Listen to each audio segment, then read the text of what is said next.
Sakay sa C-130 plane, niabot na dinhi sa Sugbo ang ubang survivors gikan sa Tacloban City ug temporaryong gipahimutang sa Barangay Tinago Complex. Pag-ingon nga na bagyo, nag-prepare me. Ang government nag-prepare, ang local government nag-prepare.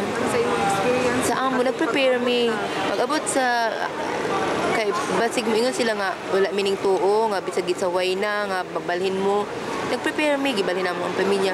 Pero kato siya nga very fast nga pagtaas sa tubig nga anak kakusog ang tubig wala gyud mag-expect. Pag sulod sa tubig, di na sulod sa balay. Dali ra kaayo dali at segundo ra gyud na dayon sulod sa balay. Ya pagawas na mo taas na kayo labaw na lampas na sa wala why 10 minutes lampas dayon sa atop sa balay. Ang kataas niya nakaabot sa nay balay dito nga na 3rd floor, abot siya sa 3rd floor. Mao na siya kataas.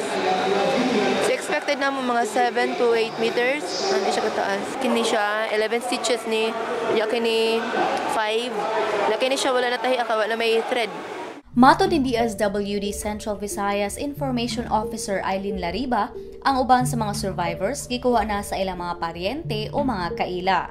Uban nila nakaangkon og samad o bunog. Apan giatiman na sa Vicente Soto Hospital ug aduna na sab gideploy nga mga medical teams. Expect yun na nato nga naapay mga umaabot as to how many di pa lang may kasulti karon. So pero maski pila man na sila nanganda ang DSWD nga i-welcome gyud na kay kinahanglan na sila tabang. So until such time nga ready na sila asa sila padulong sa ilang buhaton naagyapon ta andam ta mo abiba og mutabang nila. DSWD ang shoulder until such time nga wala gyud sila kay kuan magud sila ang uban na ni abot tapot lawas ra so wala gyud na taon sila dalon. So if it means nga they can start all over again going to areas where they have families then we will help them. We're considering sa kadako sa devastation sa Eastern Visayas na napatay uban area nga angay pa nato i-reach, kuwang pa gyud siya. So we are still accepting donations, especially the basic commodities nga mahatod nato didto. Like rice, water, kana gyud mga importante canned goods.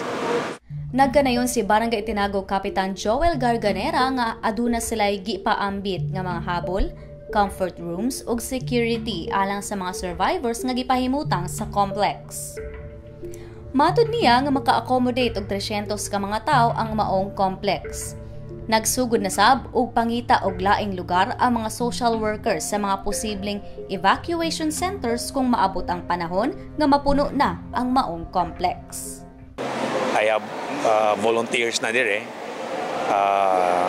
They will take charge sa pagluto, at least init ba ilang makaon.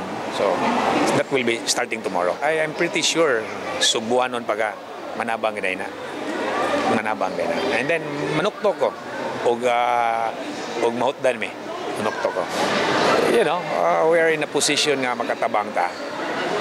Dako kay nagdiferensya og kitay tabangan. So nanukto ko sa uban nga you know tabangan na to.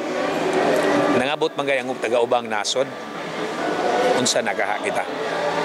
Jai Sandoval, Sunstar Pilipinas, Cebu City.